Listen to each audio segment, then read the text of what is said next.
자, 오늘 본문은 예수님께서 예루살렘으로 향하시는 중에 일어난 한 사건을 소개하고 있습니다. 이 사건의 본격적인 내용은 예수님께서 한 마을에 들어가심으로 시작이 되는데 12절 13절 말씀을 다시 보시면 한 마을에 들어가시니 나병 환자 10명이 예수를 만나 멀리 서서 소리를 높여 이르되 예수 선생님이여 우리를 불쌍히 여기소서 하거늘 그랬습니다.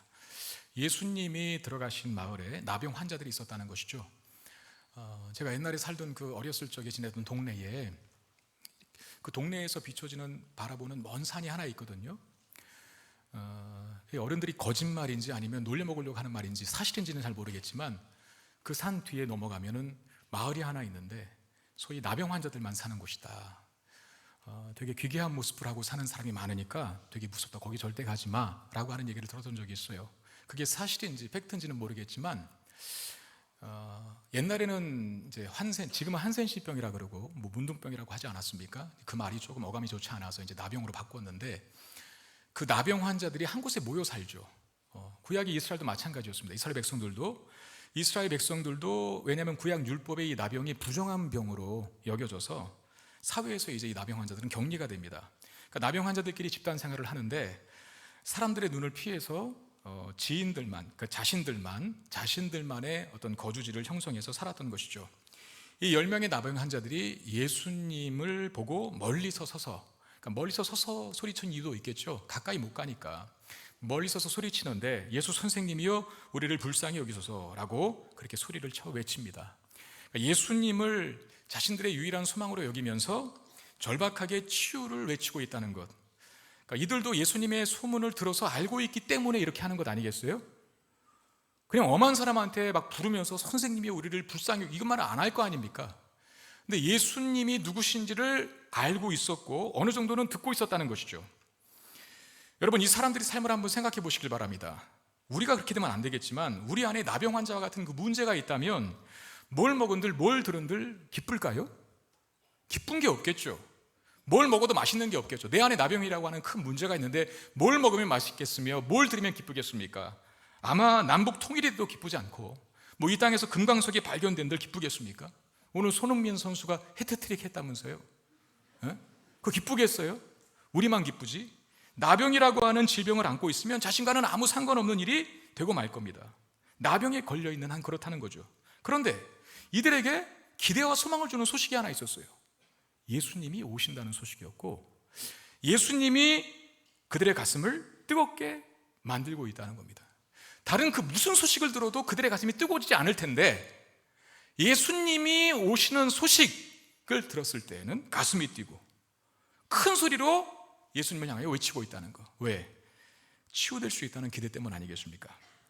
여러분, 우리 인생이 추락한 것처럼 보일 때, 또 다 망했다는 생각이 들 때, 인생이 힘들고 괴로울 때 우리가 정말 들어야 할 것은 다른 것이 아닙니다. 복음인 줄 믿습니다.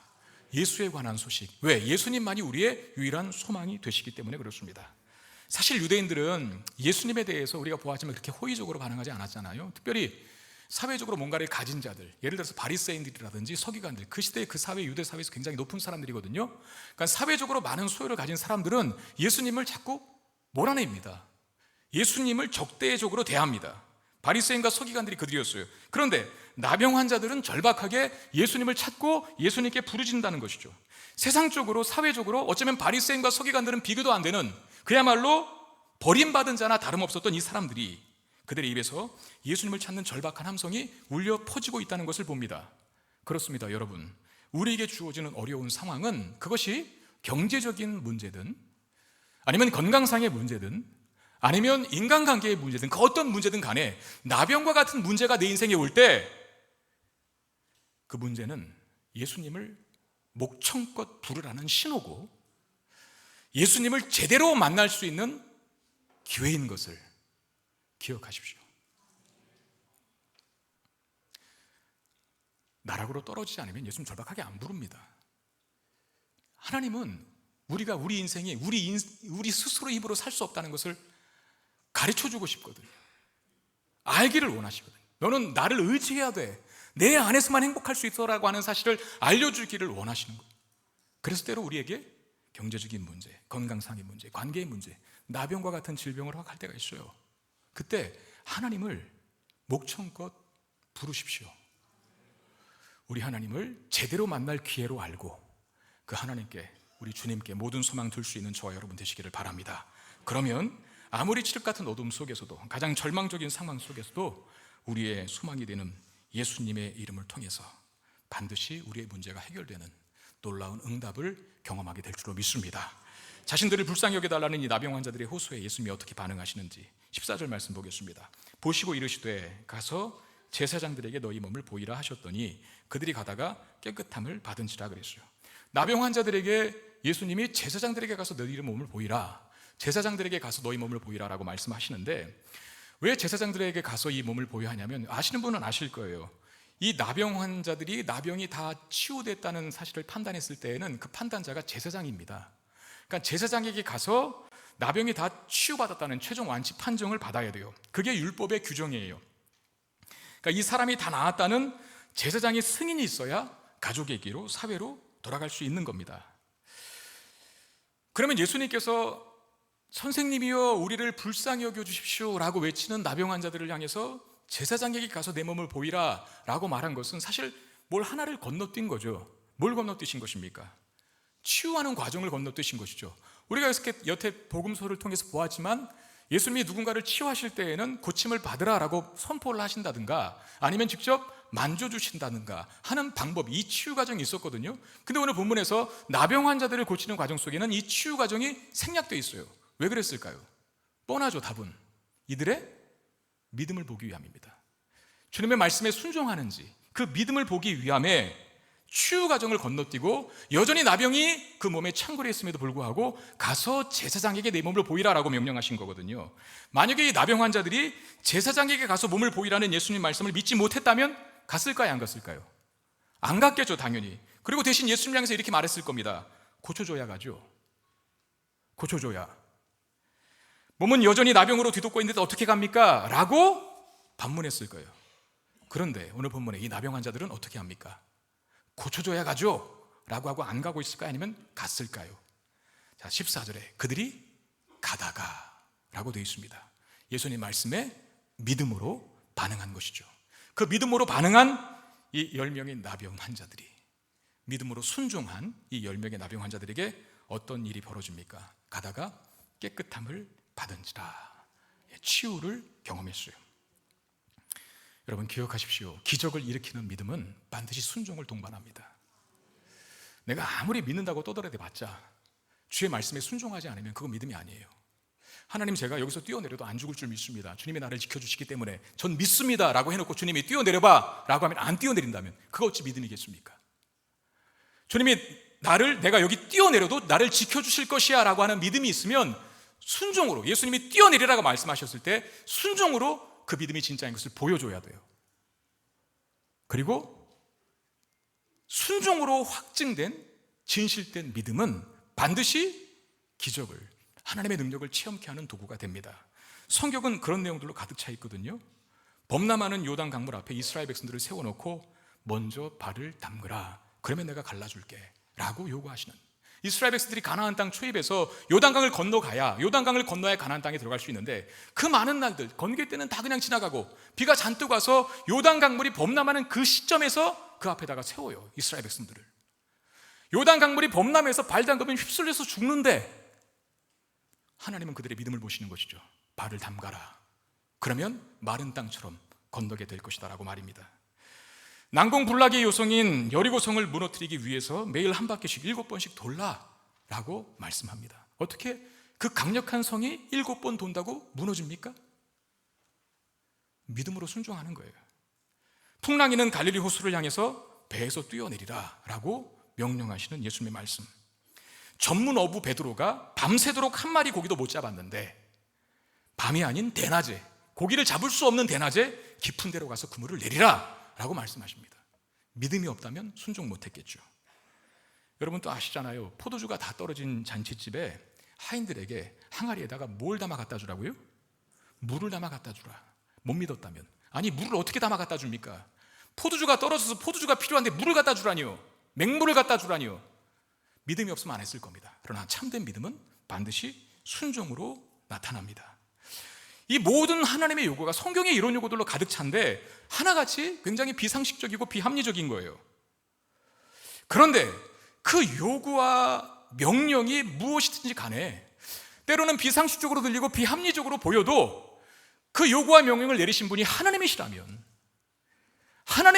그 대상이 하나님이시라면, 그 전능하신 하나님께서 나에게 요구하신 명령이라고 믿고 이해가 안 돼도 비상식적이라도 순종할 때, 발을 내디딜 때, 여리고성을 7번 돌 때, 풍랑이는 갈릴리호수로 뛰어내릴 때 반드시 기적을 경험하게 될 줄로 믿습니다.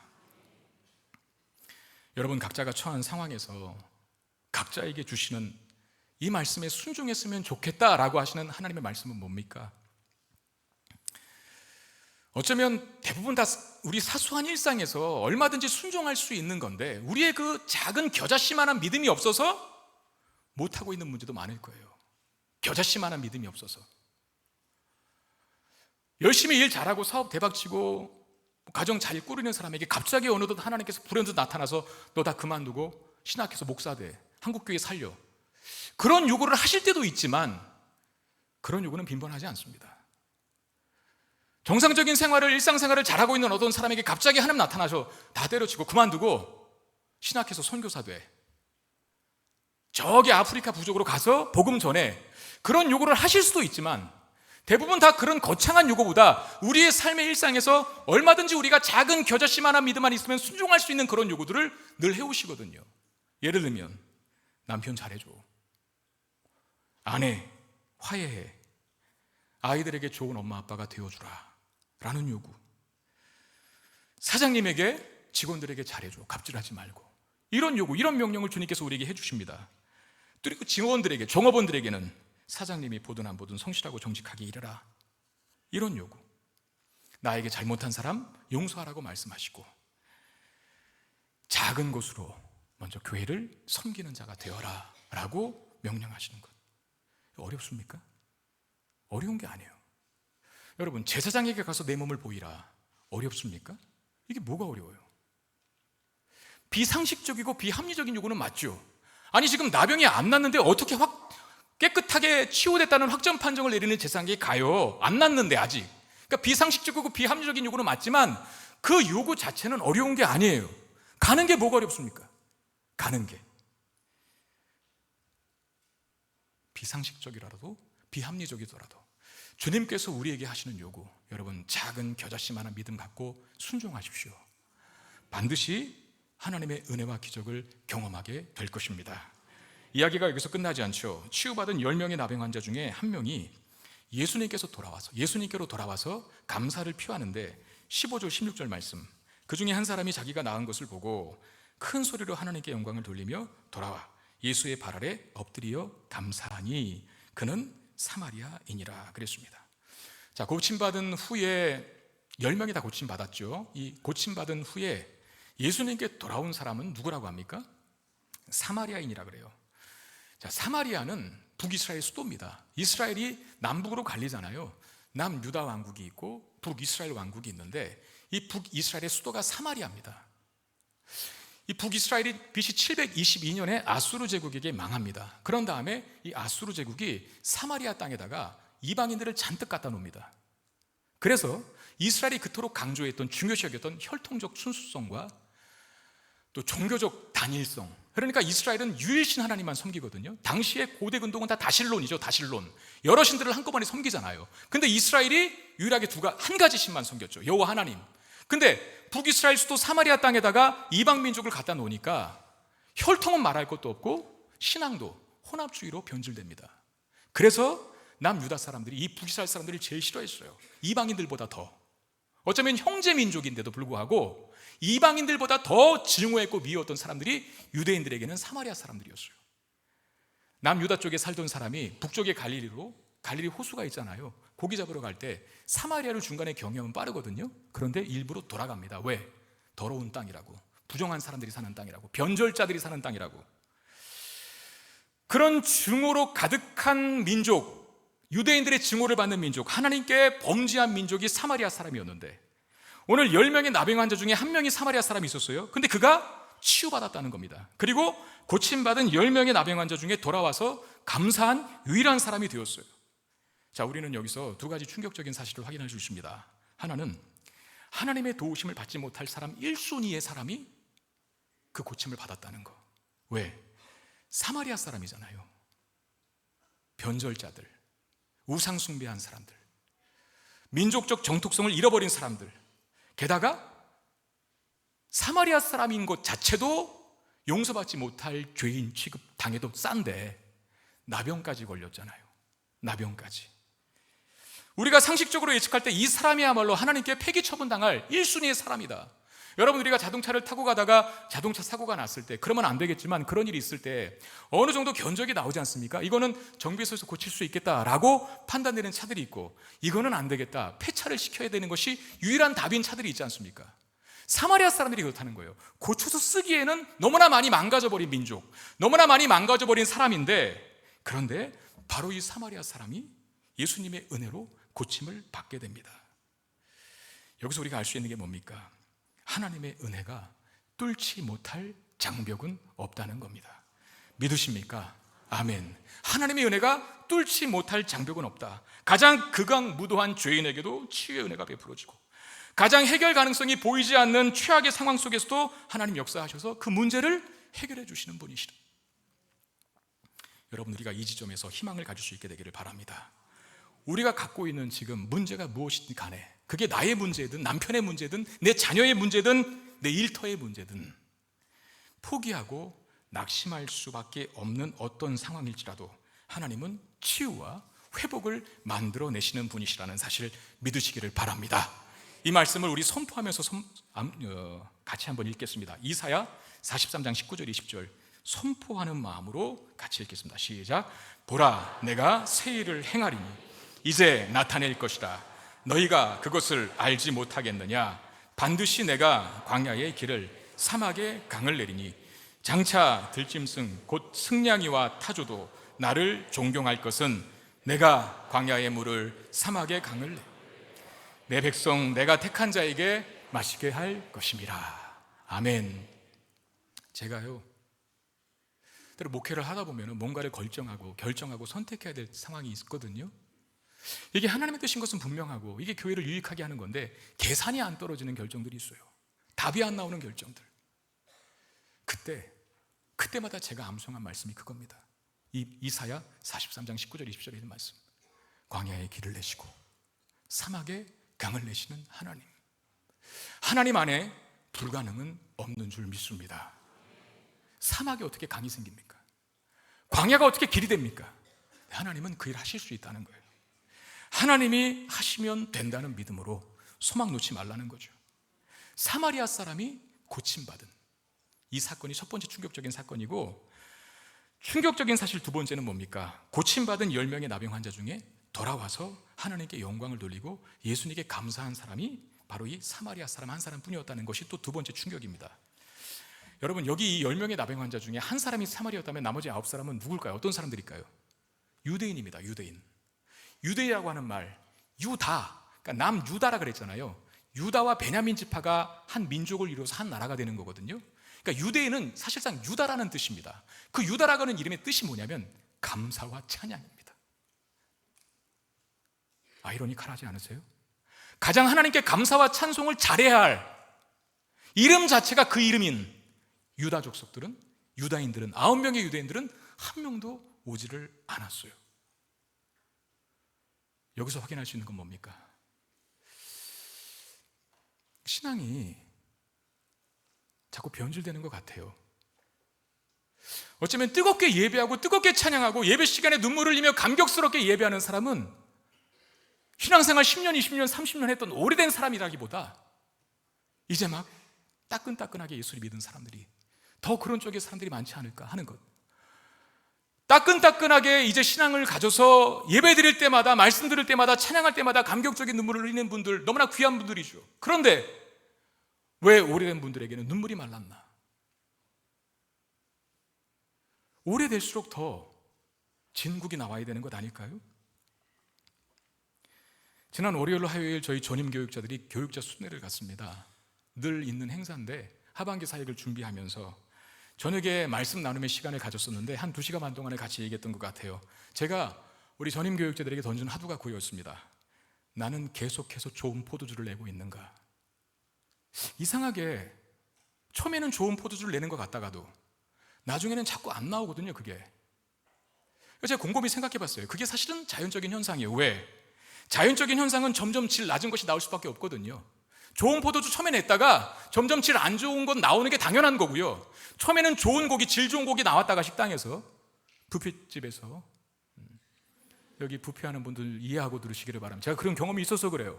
처음에는 좋은 고기가 나왔는데 두 번, 세 번 시키니까 질이 딱 떨어지는 고기가 나오더라고요. 제가 그 식당 가겠습니까? 안 가겠습니까? 근데 생각해보면 그래야 수제타잔이 맞습니까? 아, 자연적인 현상은 그거구나. 세상은 그렇게 돌아가는구나. 오래되면 낡고 오래되면 변질되는 게 마땅한 거구나. 그런데 우리가 이걸 그대로 허용할 수 없는 이유 중에 하나가 성경은 그 반대의 얘기를 하고 있다는 거. 이것 때문에 그렇거든요. 점점 질 좋은 포도주가 나온다고 그렇게 성경은 말합니다. 요한복음 2장에서 가나의 혼인잔치에서 가면 갈수록 힘이 빠지는 것이 아니라 힘을 얻고 더 얻는다고 성경은 말합니다. 시편 84편에서 순례자들이 가는 길마다, 성전을 향해 가는 길마다 수많은 눈물 골짜기를 만나지만 가면 갈수록 지치는 게 아니라 가면 갈수록 힘을 더 얻어서 주 앞에 나아간다라고 노래하고 있어요. 늙어도 여전히 결실하며 진액이 풍족하고 빛이 청청하다. 시편 92편에서 그렇게 말씀합니다. 그러니까 성경은 충분히 그런 자연 현상을 거슬릴 수 있다고 얘기하거든요. 늙어도 여전히 결실하고 진액이 풍족하고 빛이 청청하다. 가면 갈수록 힘이 빠지는 게 아니라 힘을 더 얻을 것이라. 처음에만 좋은 포도주가 나오는 게 아니라 끝까지 좋은 포도주, 질 좋은 포도주가 나올 것이다 라고. 이게 성경의 원리예요. 그럼 어떻게 그 일이 가능할까? 어떻게 우리가 자연 현상을 거스리고 점점 더 질 좋은 사람, 좋은 포도주를 내는 하나님의 사람으로 이 유다 백성들처럼 변질되지 않고 믿으면 믿을수록, 신앙생활을 하면 할수록 더 뜨겁고 간절한 중심으로 하나님께 설 수 있을까? 답은 하나, 하나님과 나와의 관계예요. 하나님으로 친밀하고 하나님과의 충만한 관계 속에 있을 때 자연현상을 거스리는, 힘을 얻고 더 얻는, 질 좋은 포도주를 계속 내는, 늙어도 여전히 결실하는 복이 우리에게 임하게 될 줄로 믿습니다. 우리 각자는 어디에 속해 있는지를 한번 점검해 보십시오. 여러분, 찬양은, 예배 시간에 드리는 찬양은 찬양팀에게 맡기는 게 아닙니다. 같이 해야죠. 저들은 인도자입니다. 쇼하는 게 아닙니다. 공연하는 게 아니라고요. 우리 같이 함께 찬양에 동참하고 그 찬양에 나의 마음을 드려야 돼요, 하나님 앞에. 그런데 변질된 사람의 특징은 찬양은 찬양대에게 맡깁니다. 안 합니다. 설교는 내가 다 알고 있는 내용을 반복하는 것이 아닙니다. 오늘 또 나에게 힘이 되고 길이 되는 필요한 말씀을 오늘 이 순간 주시는 거예요. 그런 마음으로 듣는 사람들은 귀를 쫑긋 세우고 한 말씀이라도 놓치지 않고, 오늘 주님의 종을 통해서, 목사님을 통해서 주시는, 나에게 주시는 메시지가 뭘까? 이 본문 다 아는 거야. 그리고 귀를 닫아버리는 사람들이 있는데, 그게 변질이죠. 똑같은 말씀을 들어도 매일매일 새롭게 나의 가슴에 새기고 나의 삶의 능력이 되게 하고 나의 삶의 길과 방향이 되게 하는 말씀으로 삼는 자, 이게 계속 좋은 포도주가 나오는 사람 아니겠습니까?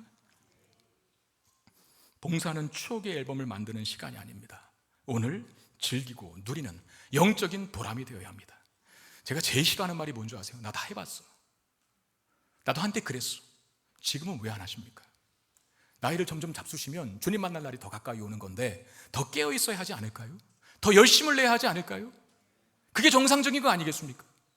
감사는 어쩌다 하는 것이 아닙니다. 매일 우리의 삶의 일상 속에서 더 많은 감사가 우리 입과 마음으로 하나님을 향하여 고백되어야 합니다. 그게 깨어있는 신앙이고, 그게 변질되지 않은 신앙이고, 가면 갈수록 힘을 더 얻고 진액이 풍성한 성도들의 모습입니다. 고린도후서 4장 16절 우리 같이 읽겠습니다. 시작.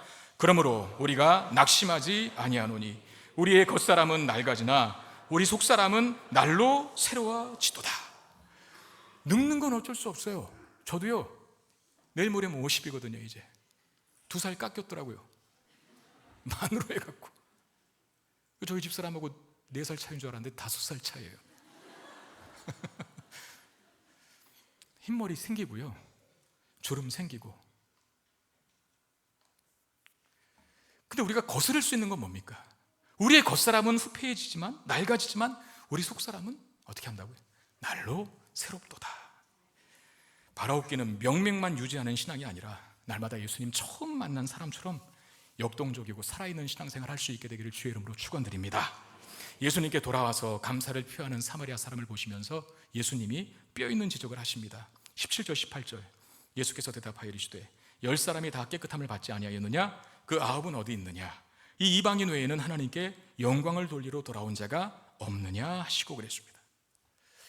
예수님도 서운하셨던 것이죠. 사실 이 문둥병자들에게 줄 복이 이게 다가 아닌데 그러니까 안타까우신 거죠. 9은 어디 갔니? 근데 여러분, 우리 9명을 한번 생각해 봅시다. 왜 이 감사하지 않은 9명, 왜 감사하지 않았을까요? 이들은 첫 번째로 이들은 전형적인 기복주의 신앙을 가진 자들이라는 겁니다. 여러분, 기복은 잘못된 게 아닙니다. 하나님께 복을 구해서 받는 거, 이게 왜 잘못됐습니까? 근데 문제는 기복주의가 잘못됐거든요. 기복주의는 뭔지 아십니까? 우리의 신앙의 목적이 하나님이 아니라 하나님이 주시는 세상적인 복의 목적이 있는 거, 여기 기복주의거든요. 이게 왜 위험한 것인지 제가 예를 들어 설명하겠는데, 결혼을 한번 예로 들어보겠습니다. 결혼 생활에 있어서 가장 중요한 것은 뭡니까? 신부와 신랑, 남자와 여자가 서로를 사랑하고 신뢰하는 그 마음 아니겠습니까? 요거 있으면 결혼할 수 있어요. 나머지는 그렇게 중요하지 않습니다. 나머지는 옵션입니다. 있으면 좋고 없어도 괜찮은 것들이죠. 맞습니까? 그거 아닌가요? 사랑하는데, 신뢰하는데 이거면 됐지. 나머지는 있으면 좋고 없어도 괜찮은 거 아닙니까? 넘어갑시다. 근데 서로에 대한 사랑은 없고 서로 줄 수 있는 선물만 잔뜩 가지고 있어요. 예를 들어 집 있고 돈 있고 차 있고 쥐 있고 명예 있고 미도 있어요. 아름다움도. 그런데 사랑 없이 서로가 줄 수 있는 선물에 의해서 결혼한다면, 잘 들으세요, 그게 없어지는 순간에 결혼 생활은 파탄납니다.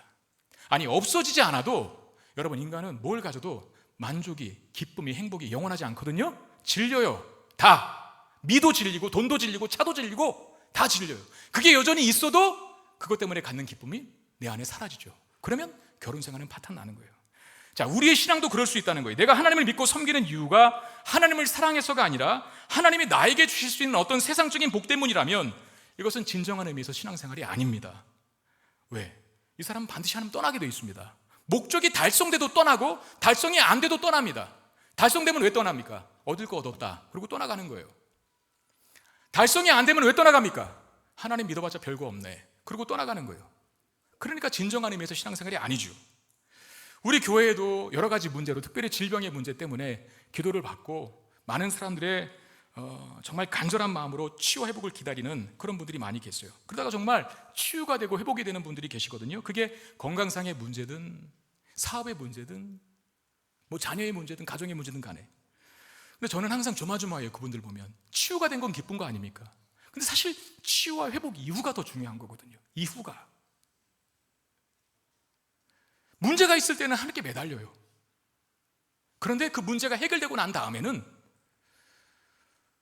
마치 기복주의 신앙을 가진 자처럼, 내 문제 해결됐으니, 목적 달성했으니 이제 더 이상 하나님 앞에 용모가 없는 사람처럼 떠나버리는 분들이 계셔요. 아닙니다. 치유와 회복되는 거 중요합니다. 하나님 주신 은혜일 수 있어요. 그러나 그보다 그것을 통해서 하나님께 나아가는 것이 더 중요하죠. 남편이 벌어다 준 월급 받으면서 월급 봉투에만 집착하는 아내를 본다면 남편은 얼마나 가슴 아프겠습니까? 남편에 대한 고마움, 그 사랑의 마음을 월급 봉투를 전달해주는 남편을 보면서 남편에게 갖는 아내의 마음, 이걸 남편이 원하지 않을까요? 하나님도 똑같다는 겁니다. 하나님 우리에게 복 주시죠. 치유, 문제가 해결되는 복. 근데 치유를 받고 문제가 해결되는 복을 통해서 하나님께 더 가까이 나오라, 이걸 원하시지, 목적 달성했다고 뒤도 안 돌아보고 떠나가는 사람, 주님의 안타까운 심정이 느껴지는 겁니다. 자, 감사하지 않은 9명이 가진 또 하나의 문제는, 이 사람들이 자신들에게 일어난 치유가 어쩌면 예수님 때문에 일어난 일이라고 믿지 않았기 때문일 수도 있다는 겁니다. 여러분 한번 잘 들어보세요. 이게 지금 나병이 고침받았어요. 그래도 길 가다가 예수님의 명령을 따라서 제사장에게 가서 보이라, 그 말 믿고 가다가 치유받았어요. 그것도 나병이, 감기가 나은 게 아니라 나병이, 열이 떨어진 게 아니라 나병이 고침받았어요. 그럼 그거 누가 한 겁니까? 예수님이 한 거잖아요. 그러면 그걸 치유해 주신 예수님께 나와서 감사를 하는 게 놀라운 일입니까? 안 하는 게 놀라운 일입니까? 어려우세요? 우리 교회 환우 중에 저에게 기도를 받고 치유된 분이 계시거든요. 제 기도가 능력이 있어서가 아니라 아픈 분들이 대부분 저에게 많이 기도를 받으세요. 그리고 그분이 병원 치료도 받았을 것이고 의사의 치료도 받았을 것이고 약도 복용했을 것이고 또 많은 분들이 특별히 가족들이 그분의 치유 회복을 위해서 기도 많이 해줬을 거예요. 그런데 마치 다 차려진 밥상에 숟가락 하나 얹어놓은 저에게 찾아와서 감사하다고 하시더라고요. 저는 부끄럽죠. 제가 한 일이 별로 없는데. 한 일이 별로 없는 저에게까지 찾아와서 감사한다면, 나병이 고쳐졌잖아요. 나병이. 빼도 박도 못하게 예수님이 치유했다는 사실을 알도록. 왜? 제사장에 가서 보여라. 가다가 치유받았으니까. 그거 누가 한 거예요? 예수님이 한 거거든요. 그런데도 감사를 안 한다면 이 사람들이 비정상 아닙니까? 감사하는 게 당연하다는 거죠. 그런데 오늘 본문에 보면 이 9명이 감사를 안 했잖아요. 왜 안 했을까? 이 생각이죠. 예수님이 치유해 준 게 아닐 거야. 그냥 어쩌다 나은 거야. 날 때가 된 거니까 나은 거야. 또 다른 무언가 때문에 나은 거야. 예수님이 치유해 줬다고 믿지 않았기 때문에, 생각하지 않았기 때문에 감사하는 것이 자연스럽고 당연한 것임에도 불구하고 그렇게 안 한 것일 수 있다는 겁니다. 여러분, 이걸 한번 반대로 생각해 보십시오. 우리는 예수님 믿는 사람이고 하나님 자녀입니다. 예수님 믿고 하나님 자녀가 된 사람의 특징이 있어요. 삶의 특징. 그게 뭐냐면 모든 것이 다 하나님의 은혜인 것을 아는 자들입니다. 내가 숨 쉴 수 있는 거, 내가 오늘 아침밥 먹게 된 거, 내가 오늘 가정을 일굴 수 있게 된 거, 나에게 일터를 허락해 준 거 다 하나님의 은혜라고 믿고 있는 사람들이에요. 그러면 그 사람들은 당연히 뭘 해야 합니까? 하나님께 감사를 해야겠죠. 하나님이 나에게 주시는 은혜와 축복의 선물인 것을 알면 당연히 감사를 해야 합니다. 매일 먹는 음식에 대한 감사, 마시는 공기 한 모금에 대한 감사, 나에게 주어진 가정과 일터와 아름다운 교회를 주심에 감사, 늘 하나님께 감사하는 마음을 갖고 살아요. 그런데 하나님께 감사한 마음이 없다면, 빡고 거꾸로 생각하면 하나님이 나에게 주신 거라고 생각하지 않는 거죠. 내가 그냥 잘나서 얻은 것이라고 생각할 수 있다는 겁니다. 여러분, 하나님이 주신 것이라고 감사하며 사는 사람과 내가 쟁취하고 내가 노력해서 얻은 결과물이라고 생각하는 사람은요, 얼굴 표정이 일단 다릅니다. 하나님께서 나에게 은혜로 주신 것에 대해서 알고 있고, 그래서 하나님께 감사하는 사람은요, 항상 그 얼굴에 미소를 짓고 살 거예요. 분명합니다. 감사하는 사람이 인상 쓰고 감사하는 거 봤습니까? 늘 미소를 짓고 살 거예요. 그러나 내가 쟁취하고 노력하고 피 터지고 치열하게 싸워서 내가 얻은 결과물이다 라고 생각하는 사람은요, 항상 긴장하고 살고 얼굴에 인상을 잔뜩 쓰고 살 겁니다. 자, 어떤 표정과 마음으로 살고 싶으십니까? 하나님을 향한 감사의 유무가 우리를 밝은 미소를 갖게 하든, 아니면 늘 어둡고 인상을 쓰고 사는 삶으로 가든, 그 둘 중에 하나 만들어낼 거예요. 바라옵기는 저와 여러분들의 얼굴에 천사와 같이 환한 미소가 가득하게 되기를 주의 이름으로 축원드립니다. 모든 것이 다 하나님께서 주신 것을 알고 그분께 감사하는 사람들이 가질 수 있는 거룩하고 순결한 표정이겠죠. 표정. 예수님께 감사하러 온 이 사마리아 사람에게 예수님께서 이렇게 말씀하시는데, 자, 19절 말씀 마지막입니다. 같이 읽겠습니다. 시작. 그에게 이르시되 일어나 가라, 내 믿음이 너를 구원하였느니라 하시더라. 분명히 예수님은 병 고쳐주는 것으로 끝낼 생각이 아니셨어요. 더 큰 복을 주시기를 원하셨던 거죠. 여러분, 그 사도행전 3장에 성전 미문 앞에 40년 동안 안진뱅이로 구걸하는 인생이 있었잖아요. 안진뱅이. 베드로와 요한이 구시기도 시간에 그 성전으로 들어가다가 베드로와 요한을 보고 그 안진뱅이가 뭐 달라 그랬습니까? 돈 달라 그랬죠. 돈. 구걸하는 사람이었으니까. 그때 베드로가 뭐라 그랬습니까? 은과 금은 내게 없구니. 나 돈 없다 이렇게 말하고 있는 걸 내게 주겠다 그랬는데, 나사렛 예수 그리스도의 이름으로 일어나 걸으라 그랬어. 뭐가 더 큰 선물입니까? 돈 몇 푼 주는 게 큰 선물입니까? 아니면 안진뱅이가 일어나는 게 더 큰 선물입니까? 안진뱅이가 일어나는 게 더 큰 선물이죠. 나병이 치유되는 것도 큰일이지만, 놀랍고 위대한 복이지만, 예수님은 거기서 멈출 생각이 없으셨어요. 예수님이 나병도 치유하셨네? 기적처럼 하나님만 하실 수 있는 일을 하셨네. 아, 저분에게 내 인생 걸어도 되겠다 라고 돌아와서 예수님 감사합니다, 내 인생 전체를 당신께 맡깁니다 라고 하는 이 고백만 했다면, 예수님께 가까이 나왔다면, 돌아왔다면 나병을 치유받는 복보다 훨씬 더 큰 복, 그게 뭡니까? 오늘 본문에는 구원이라고 되어 있지만 저는 이렇게 바꿔 말하고 싶어요. 하나님께서 그 사람의 전 인생을 책임져 주시는 복, 이게 구원 아닙니까? 육체를 입고 있는 이 땅을 숨쉬고 사는 동안뿐만 아니라 영원의 삶까지도 책임져 주시는 게 구원이잖아요. 돌아온 한 사람만 그 예비된 복을 받았다는 거죠.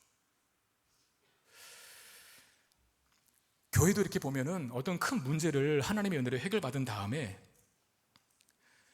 두 가지 반응을 보일 때가 많아요. 하나는 내가 이 큰 문제 해결받았으니까, 나병 때문에 아무것도 못할 줄 알았는데 이제 나병이 없어졌으니까 좋아, 이제는 내가 다 할 수 있겠다라고 하면서 그야말로 my way, 이렇게 자기 길을 가는 사람이 있어요. 근데 그 사람이 나병을, 어려움을, 또 문제를 고침받고 치유받은 건 놀라운 일이지만 안타까운 건 뭡니까? 여전히 그는 자기 인생을 자기가 책임져야 될 거예요. 왜? 병, 문제, 그 어려운 문제 하나 해결받은 것으로 끝났으니까. 마위에를 가는 사람들은 주님을 떠나서. 그런데 고칠 수 없고 어려운 문제를 해결받은 인생 중에 또 이렇게 반응하는 사람도 있죠. 아, 이 불가능한 문제를 우리 주님께서 해결해 줬다라는 걸 알고 저분은 내가 내 인생 전체를 맡길 만한 분이다 라고 생각하고 주님께 생을 거는 사람들은요, 어떤 복을 주십니까? 단지 문제가 해결되는 것뿐만 아니라 인생 전체를 책임져 주시는 하나님의 은혜 속에 살게 됩니다. 돌아온 자가, 저분에게는 내 인생 맡겨도 되겠다라고 생각하고 감사하며 주님께 돌아온 자가 나병 치유되는 것보다 훨씬 더 큰 복인 그 인생, 그 영혼의 삶까지도 책임져 주시는 복을 받게 되는 것. 여러분, 우리도 이 복 받게 되기를 주의 이름으로 축원드립니다. 자신에게 주어진 모든 선물이 하나님의 은혜인 것을 아는 사람에게 하나님은 더 가까이 그리고 다가올 것이고요, 그런 사람에게 오늘 설교 말씀의 제목처럼 더 큰 복, 의외의 복을 주실 것인데, 그게 뭡니까? 인생 전부를 책임져 주시는 복. 이 복 우리가 다 받아 누리게 되기를 주님의 이름으로 축원드립니다. 이 말씀 기억하며 찬양합시다. 모든 것이 다 하나님의 은혜입니다. 내 안에 감사의 고백이 넘쳐나게 하셔서 내 인생 전체를 책임져 주시는 하나님의 은혜를 더 많이 경험하고 누리는 우리가 되게 하여 주옵소서라고 하는 마음으로 찬양합시다. 내가 누려왔던 모든 것들이, 내가 지나왔던 모든 시간이, 내가 걸어왔던 모든 순간이 당연한 것 아니라 은혜. 아침 해가 뜨고 저녁에 노을, 봄의 꽃향기와 가을의 열매, 변하는 계절의 모든 순간이 당연한 것 아니라 은혜였소. 아멘. 모든 것이 은혜, 모든 것이 은혜,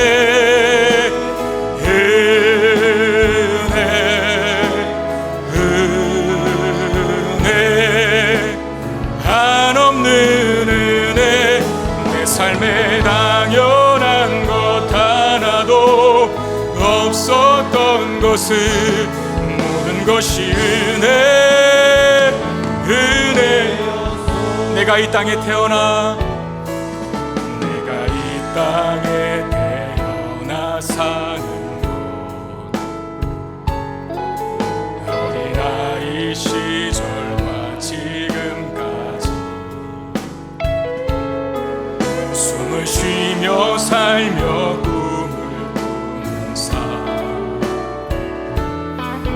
당연한 것 아니야 내가 하나님의 자녀로 살며 내가 하나님의 자녀로 살며 오늘 찬양하고 예배하는 삶 복음을 전할 수 있는 축복 당연한 것 아니라 은혜였소 은혜였소 모든 것이 은혜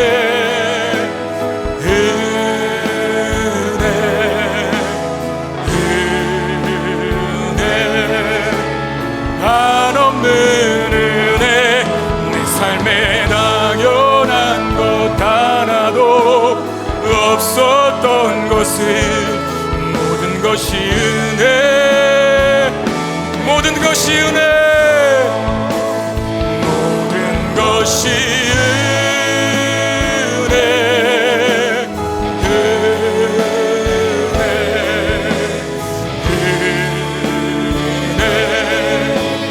한없는 은혜 내 삶에 당연한 것 하나도 없었던 것을 모든 것이 은혜 우리 마음을 담아 전심으로 다시 한번 고백합시다. 모든 것이 은혜 모든 것이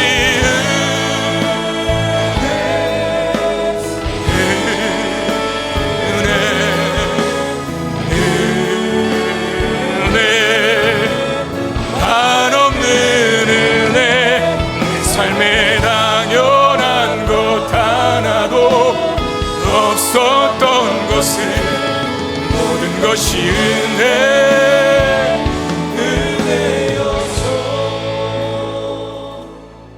여러분 그렇습니다. 나병이 하나님에 대한 무감각증이거든요. 죄로 인해서 영적인 감각을 다 상실해버린 죽어있는 자와 같은 당불한 병 우리가 다 나병 환자들이었습니다. 그런데 하나님께서 예수 그리스도의 은혜로 우리를 살려주시고 하나님 나라를 소망하는 하나님의 자녀로 살아나게 하셨어요. 이거 하나로도 우리에게 큰 은혜인 것을 믿습니다. 하나님 내가 내 평생에 나를 구원해 주신 하나님의 은혜에 감사하는 마음 갖고 살게 하여 주옵소서. 그리고 구원해 주셨을 뿐만 아니라 이 땅을 사는 동안에 우리의 모든 필요를 채워주시고 죽은 이후에도 우리의 영혼의 삶을 책임져 주시는 하나님께 날마다 입술로 마음으로 감사하는 삶을 살게 하여 주옵소서. 우리 이 마음으로 같이 한번 기도하는 시간 갖겠습니다. 기도하겠습니다. 오 하나님 우리에게 감사가 회복되기를 원합니다. 하나님께 다시 돌아가기를 원합니다.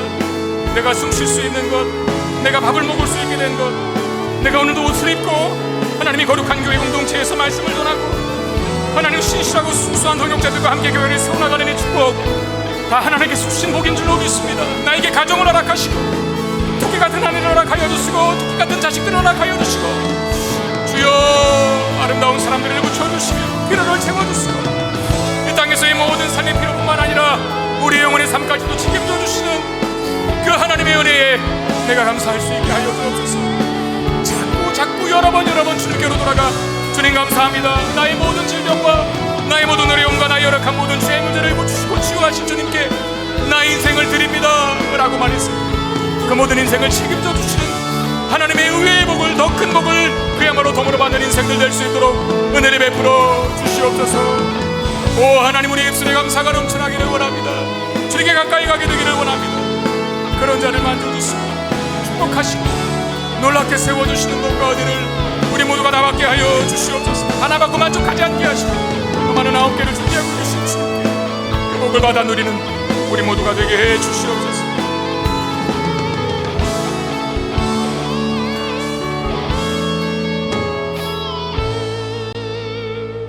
하나님 우리를 영적인 나병에서 고쳐주셔서 하나님 자녀 삼아주기고 하나님 천국 백성 되게 하신 것 감사를 드립니다.